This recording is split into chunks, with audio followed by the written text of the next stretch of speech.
Ang sweldo mo hindi lisensya para maliitin ang asawa mo. Kasi hindi ka boss sa bahay dahil lang ikaw ang may sweldo. Hindi ka mas mataas dahil ikaw ang nagbabayad ng bills. Ang trabaho mo, responsibilidad yan, hindi medalya. At ang asawa mo, hindi empleyado na pwede mong pagsalitaan kapag pagod ka o bad trip ka. Kasi habang pinagmamalaki mo ang kita mo, may taong unting-unting nawawala ang halaga sa sarili niyang bahay. Minamaliit mo siya dahil iniisip mo wala ka namang ambag. Pero habang ikaw may pahinga pagkatapos ng trabaho, siya walang out, walang sahod, walang pasasalamat.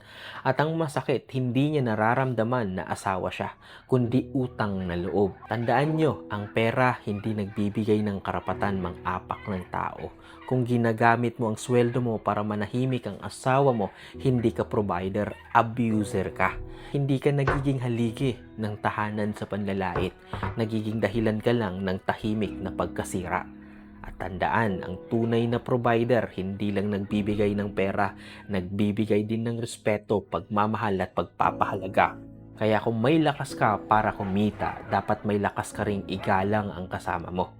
Hindi ka bumababa kapag nirerespeto ang asawa mo, mas nagiging lalaki ka. So please, ang pera kayang bumili ng bahay, pero respeto lang ang bumubuo ng tahanan. Tandaan mo yan.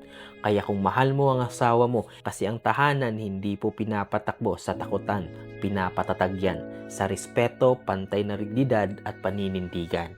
So ulitin ko, hindi porket ikaw ang may sweldo, may sahod, wala nang ambag ang asawa mo.